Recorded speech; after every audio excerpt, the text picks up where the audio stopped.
Agora sim, gravando a nossa aula. Turma, deixa eu só colocar isso aqui pro canto. Deixa eu aqui colocar para esse lado. Deixa eu dar um zoom aqui, porque eu não enxergo nada nessas letrinhas minúsculas. Agora tá melhor. Só para nós finalizarmos aí bonitinho, então, o nosso capítulo 19 do livro, onde nós falamos sobre a industrialização a nível global, destacando as principais potências industriais do mundo, né? Nós falamos sobre a Alemanha, falamos sobre França, falamos sobre China, falamos sobre os Estados Unidos, falamos sobre as principais potências industrializadas do mundo e as características dessas revoluções industriais.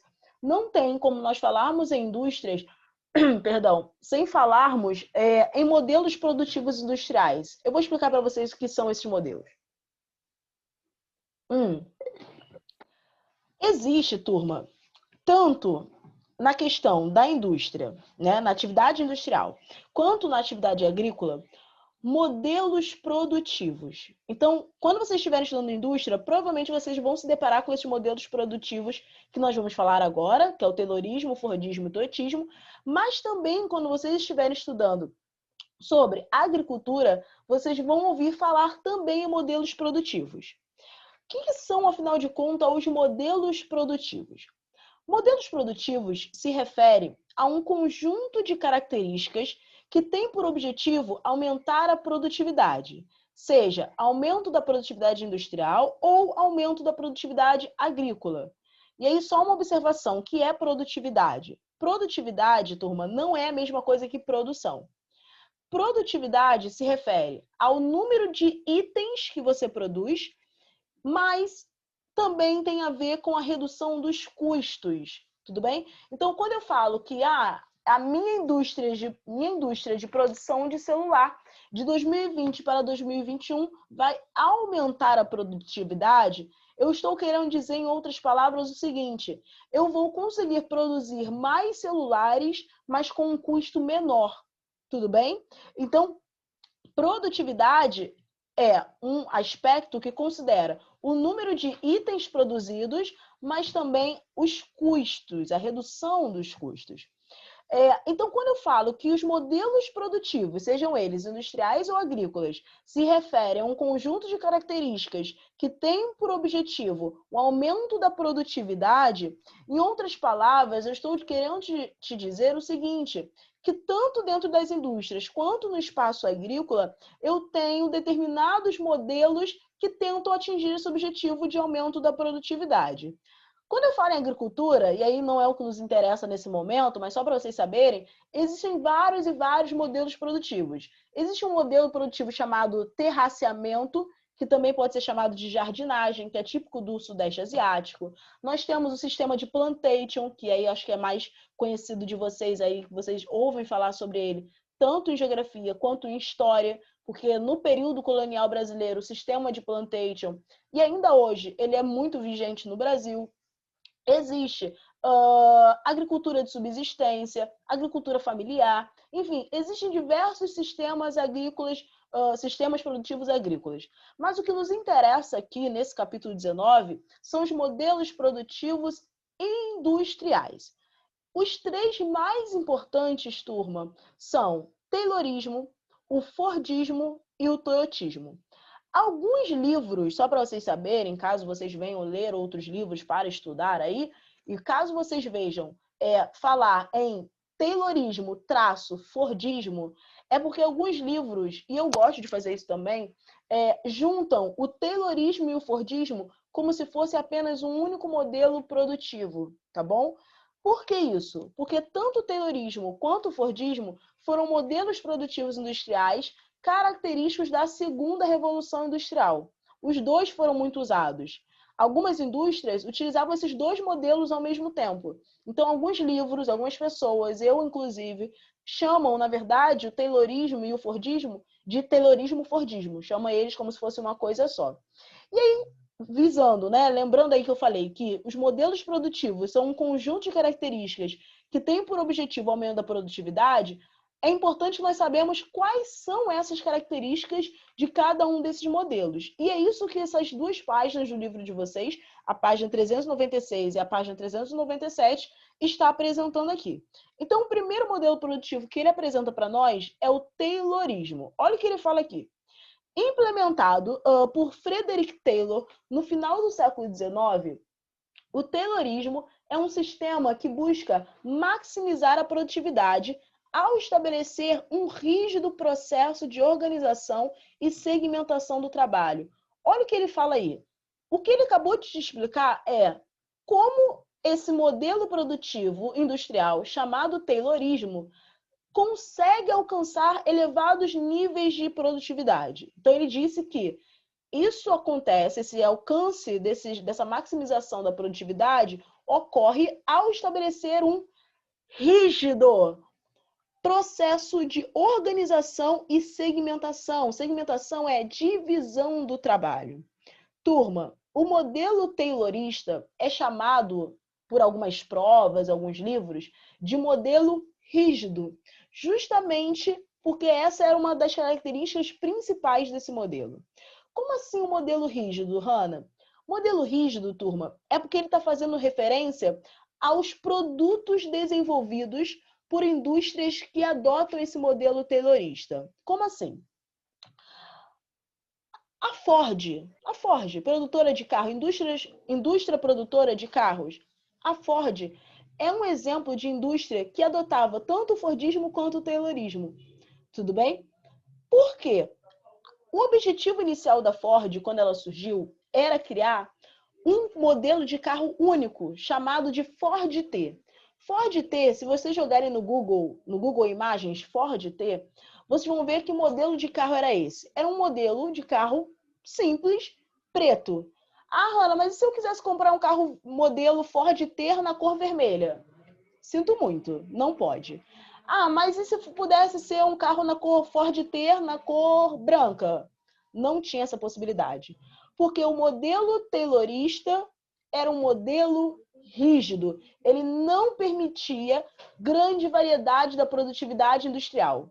E por que isso era uma característica desse modelo? Porque o pensamento do Frederick Taylor, que foi o cara que pensou esse modelo taylorista, era o seguinte: quanto maior for a diversidade de itens industriais, maiores serão os seus gastos. Maior será o gasto para o produtor industrial. Porque pensa comigo, imagine que você quer um carro na cor verde, mas o seu amigo quer um carro na cor branca, o seu outro amigo quer um carro na cor vermelha, o outro quer na cor laranja. Para um industrial atender essas demandas de variação de cores de carros, ele vai ter que comprar várias tintas de várias cores diferentes. Então, isso representava gastos. Mas agora, se você só compra tinta preta, o seu gasto é menor, porque você vai poder comprar tinta preta em larga escala. Então, isso faz com que você possa ter uma redução dos custos.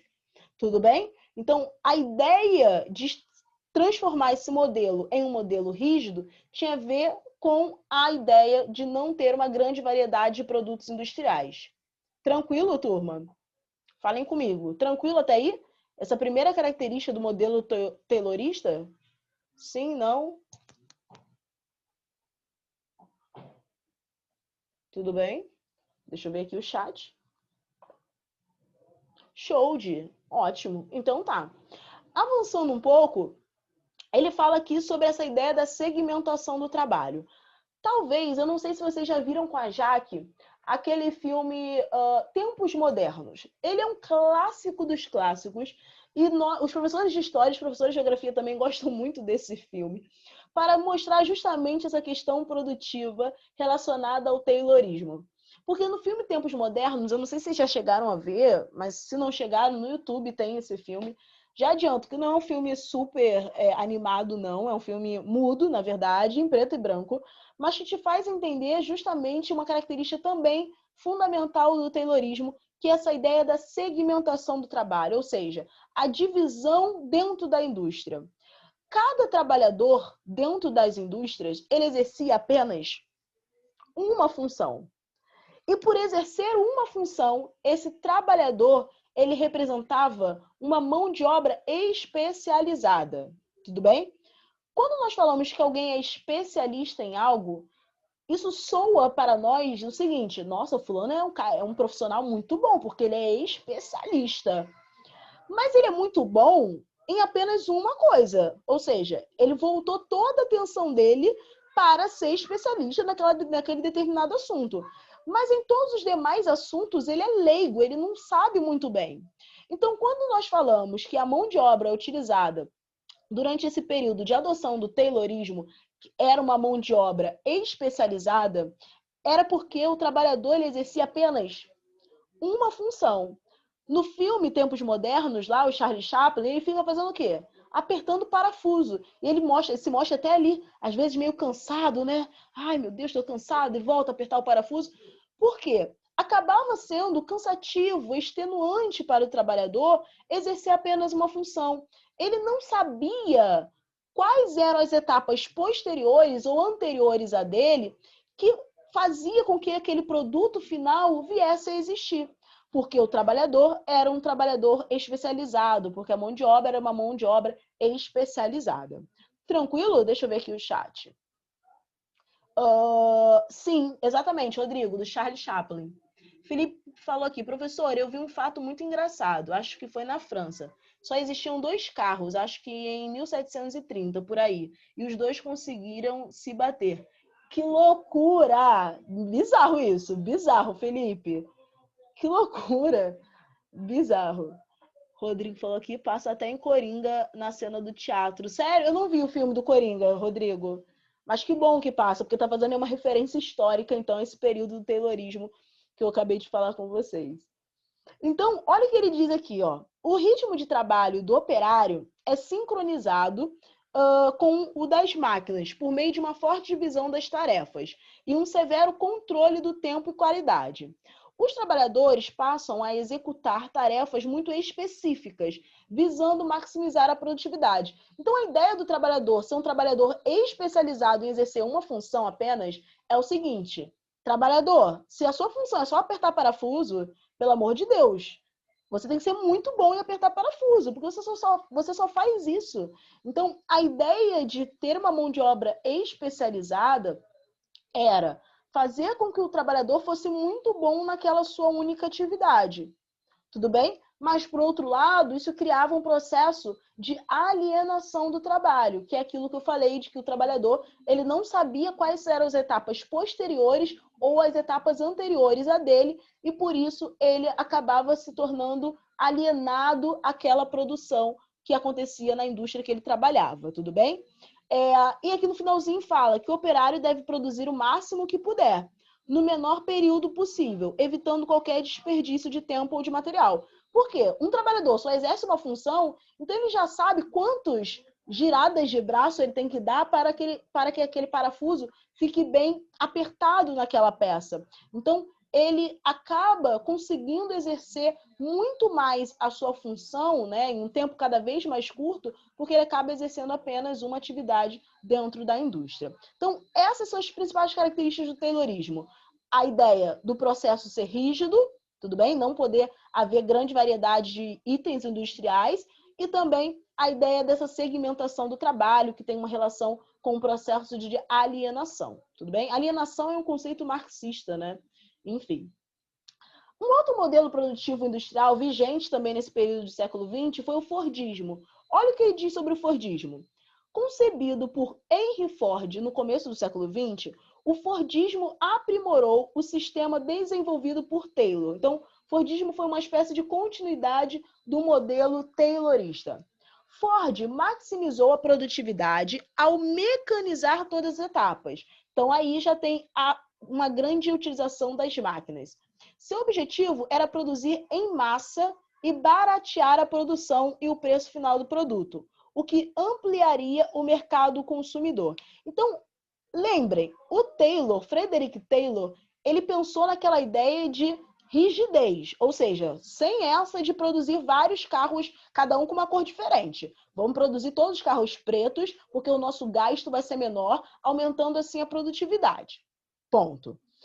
Já o Ford, ele juntou essa ideia de rigidez, ou seja, sem ter uma grande variedade de cores, e ele juntou a essa característica uma segunda característica, que era a produção em massa. Ele pensou o seguinte: bom, já que nós não vamos produzir carros com várias cores, nós vamos conseguir produzir muito, porque são todos os carros iguais, as mesmas cores, a mesma mecânica, as mesmas características, então vamos produzir bastante.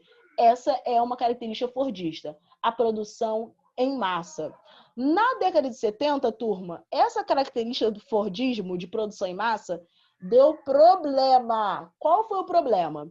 Porque se você só produz bens industriais iguais, por que o consumidor vai querer comprar algo que ele já tem? Como assim, Hannah? Eu não estou te entendendo. Vou te dar um exemplo. Se a indústria fordista só produz garrafas azuis com tampinha prateada por vários e vários anos, e eu já tenho uma garrafinha azul com a tampa prateada, e ela está funcionando perfeitamente, por que eu vou comprar outra garrafa azul de tampa prateada? Não faz sentido. Então, o Fordismo acarretou na década de 70 um problema que foi uma crise, que consistiu basicamente nos estoques lotados das indústrias. Por quê? Quando você produz sempre as mesmas coisas, em algum momento os consumidores não vão querer comprar mais aquela coisa que eles já têm. Então, os estoques fordistas ficaram lotados. Isso levou à falência de várias indústrias, por exemplo, tá, turma? Então, olha o que ele diz aqui. Num sistema... Eu já li isso aqui tudo, né? Já. Num sistema caracterizado por uma rígida divisão de tarefa, planejamento e controle da produção, cada trabalhador cumpre uma única função. A produtividade aumenta e os custos diminuem. É a consolidação da linha de montagem. Então, aquela ideia da segmentação do trabalho que surgiu lá com o Taylor, em que cada trabalhador só exerceria uma função, ela foi aprimorada com o Ford. O Ford implementou o que nós chamamos de linha ou esteira de montagem, que é isso aqui, é uma estrutura, turma. Opa, calma aí. É uma estrutura móvel que faz com que as peças cheguem até o trabalhador sem que ele precise ir até um determinado local da fábrica pegar aquela peça. Normalmente, quando nos telejornais fala sobre indústrias, sempre mostra essa imagem. Mostra a imagem de uma esteira de montagem trazendo as peças até o trabalhador. Por quê? Você mantendo o trabalhador fixo em um ponto da indústria, em um ponto dessa linha de montagem, dessa esteira de montagem, você diminui os gastos do trabalhador com o deslocamento. Então, o tempo que o trabalhador iria sair do seu local de trabalho para ir até o estoque e pegar aquela peça, é um tempo que ele não vai precisar mais gastar. É um tempo que ele poderia estar gastando para produzir uma peça a mais. Tudo bem? Então, olha o que ele diz aqui sobre essa esteira de montagem. O elemento fundamental da linha de montagem é a esteira. Ela traz uma peça ao trabalhador que a manuseia sem sair do seu posto. Desse modo, a velocidade da esteira passa a comandar o ritmo de produção. Ou seja, o dono da indústria, ele pode acelerar esse ritmo de funcionamento da esteira ou diminuir. É claro que ele sempre vai manter essa esteira no nível mais equilibrado, né? Não tão baixo, mas também não tão acelerado, senão o trabalhador não vai conseguir montar ali o produto. Mas em um ritmo suficiente para representar um aumento da produtividade. Tudo bem? Olha o que ele diz aqui. 93 minutos era o tempo médio de produção de um veículo Ford modelo T em 1929. Os carros só eram fornecidos em cor preta, pois era a única tinta que tinha a velocidade de secagem necessária para a produção em série. Olha só, olha que curioso, né? E ele avança aqui para falar sobre o terceiro modelo produtivo industrial, que é o mais recente, que foi criado após a crise do Fordismo. É o toyotismo. Olha o que ele fala sobre o toyotismo. O toyotismo combina a produtividade do Fordismo com as limitações de espaço do Japão. Turma, O modelo toyotista, de repente você está lembrando aí dos carros da Toyota. Pois é isso mesmo. Porque a Toyota, que é uma empresa também, uma indústria automobilística japonesa, ela implementou esse modelo muito por conta das características físicas do Japão. O território japonês, turma, é isso aqui, tá? É um filetinho de terra. E não bastasse o Japão ser um território tão pequeno, grande parte do território japonês é formado por montanhas. E de repente você fala assim, Hannah, o que isso tem a ver com a indústria? O que isso tem a ver com o toyotismo? Tem tudo a ver, tá? Pela seguinte razão. Se você tem um território pequeno, e além disso, grande parte do território que já é pequeno, ele está em uma área montanhosa, é difícil você implementar indústrias. Por quê? Se você instala, por exemplo, uma indústria numa área montanhosa, é muito mais custoso, é muito mais caro você implementar, por exemplo, uma rodovia nessa área montanhosa. É muito mais custoso você fazer com que as matérias-primas cheguem até essa área montanhosa. É muito mais custoso você levar os seus trabalhadores para essas áreas montanhosas.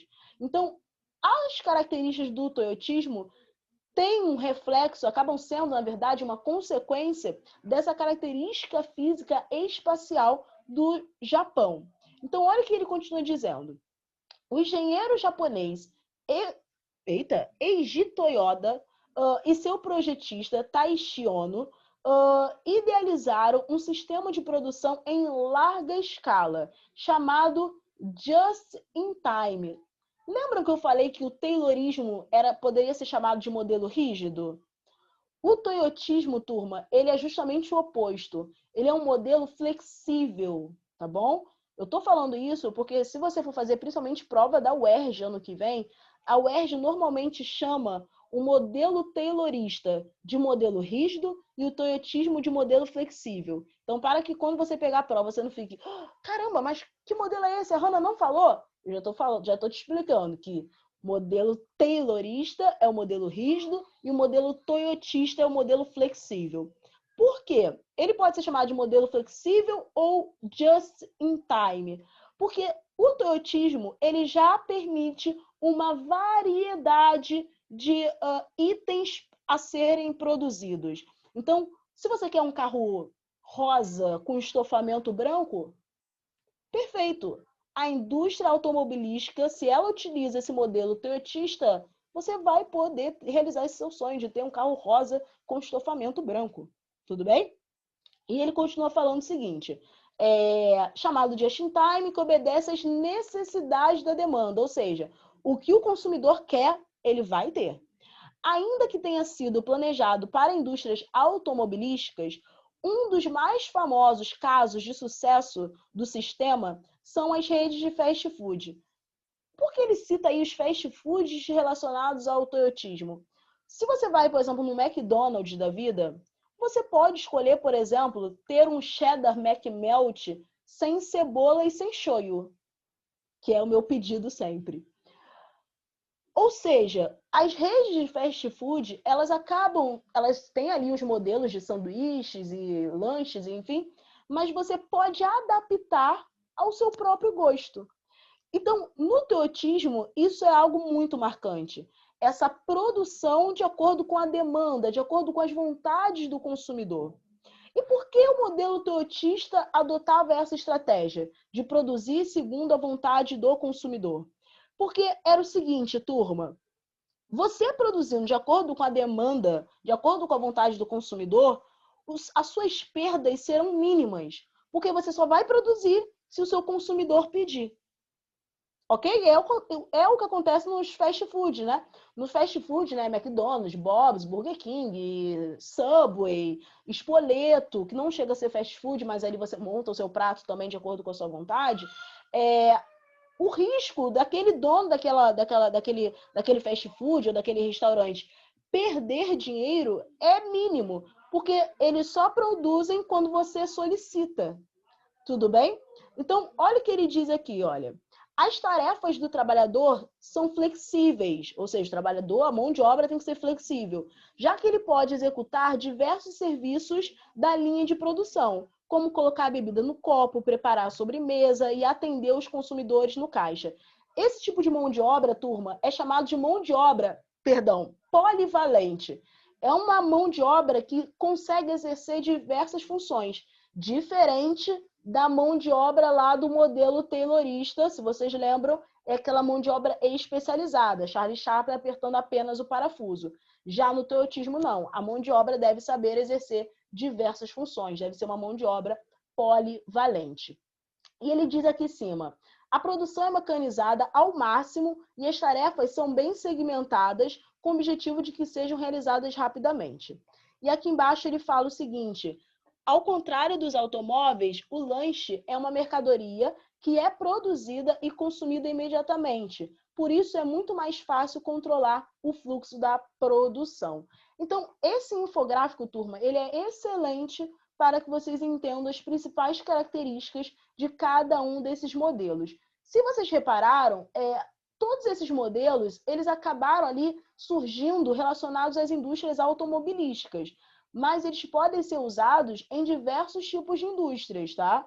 Não apenas na indústria automobilística, não. E hoje em dia, o modelo que é mais utilizado é o modelo toyotista. Dúvidas sobre esses modelos produtivos industriais, turma? Falem comigo.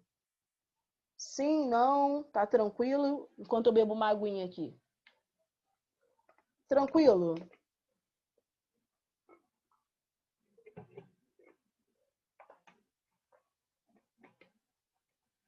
Que bom, que bom. Que ótimo.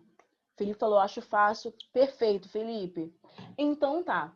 E para nós finalizarmos aí a nossa matéria para a nossa avaliação de terça-feira, turma, eu cheguei já na aula passada a comentar com vocês sobre... cadê Mari? Opa. Obrigada, Felipe, eu já estava pulando. Mari, me diga a sua dúvida aqui para eu poder te ajudar. Ah, tá. A Mari falou, eu entendi. Então tá. Eu acho que a Mari respondeu não quando eu perguntei alguma dúvida. Eu acho que a Mari respondeu não. Acho que foi isso. Mas se tiverem dúvidas, podem me interromper, tá, turma? Pode falar, Hannah, volta. Calma. Me explica aí de novo, tá bom? Então, para nós finalizarmos aí o nosso conteúdo da nossa prova de terça-feira, eu comentei com vocês no início da aula que o nosso conteúdo vai do capítulo 19 todo e o capítulo 20 só até a página 406. Por que só até a página 406, turma? Porque é até a página 406 onde nós vamos falar sobre a industrialização no período do governo JK. Só para vocês terem uma ideia, e aí deixa eu colocar já na abertura do capítulo, vou fechar aqui um pouquinho o chat, tudo bem? Nesse capítulo que nós falaremos sobre o espaço industrial brasileiro, nesse início aqui, ele classifica, ou melhor, ele divide a industrialização do nosso país em períodos, tá? Os períodos mais importantes da industrialização brasileira, inicialmente, foram o período do governo Vargas, que teve início em 1930, e o governo de Juscelino Kubitschek, o JK, que foi na década de 50. Então, a década de 30 e a década de 50 representaram os momentos iniciais da industrialização brasileira. Em 1930,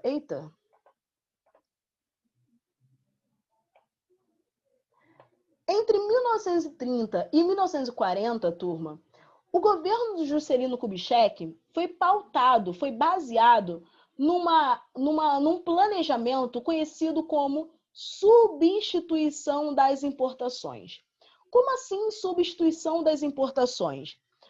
Houve, no período do Juscelino Kubitschek, a ideia de se deixar de comprar produtos industriais estrangeiros para se começar a produção industrial no Brasil. Tudo bem? O nosso país, como vocês estão cansados de saber, por muitos anos fomos colônia de Portugal. E devido ao fato de nós termos sido colônias, por muito tempo a elite rural ou agrária brasileira embarreirou, dificultou esse processo de industrialização do nosso país.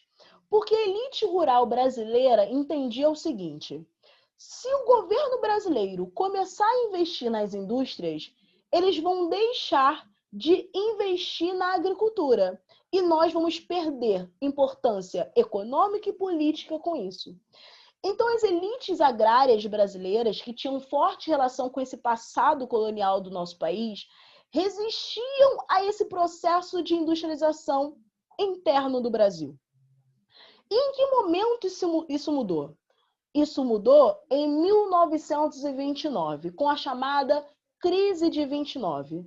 Crise de 29, turma, foi uma crise econômica que teve início nos Estados Unidos, mas que acabou refletindo em países europeus, que eram os principais compradores do principal gênero agrícola do Brasil, que no momento era o café.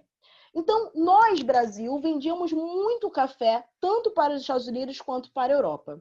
Mas, na crise de 29, tanto os Estados Unidos quanto vários países europeus se viram em uma crise econômica. E por estarem em uma crise econômica, eles deixaram de comprar o café brasileiro. Então, as elites se assustaram com isso. Então, qual foi a sacada do governo do Vargas, né? Do Getúlio Vargas?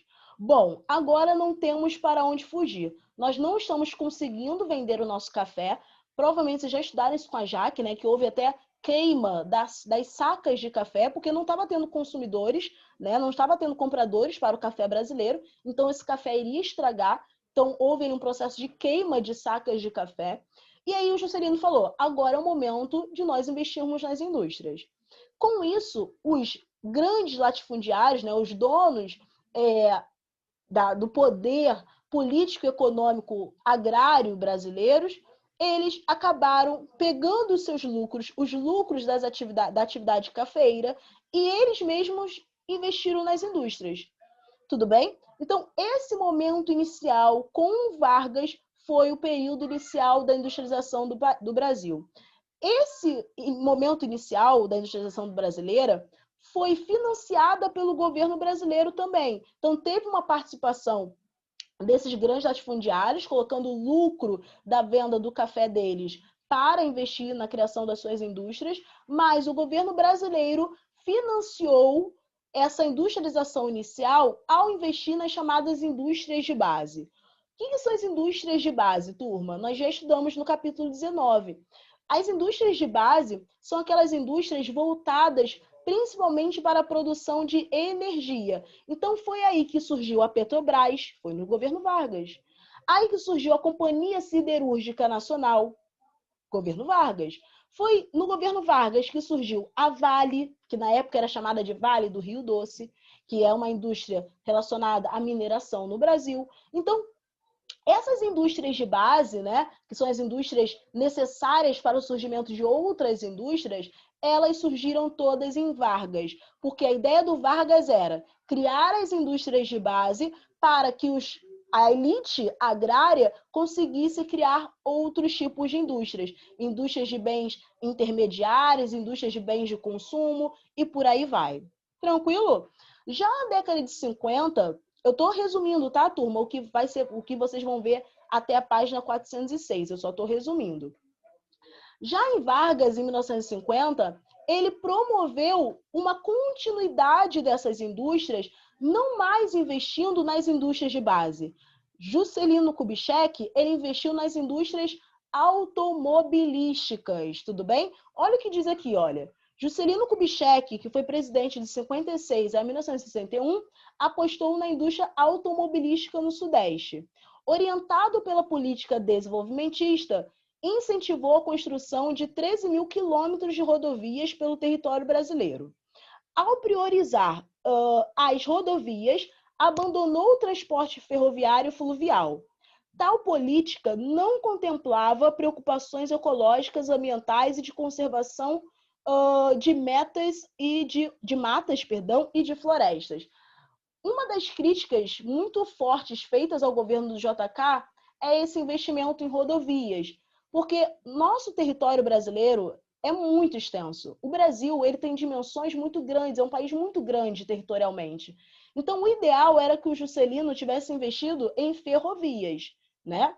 mas ele preferiu investir nas rodovias porque ele estava incentivando a indústria automobilística a crescer. Então, não fazia sentido você ter indústrias de criação de carros, mas não ter rodovias.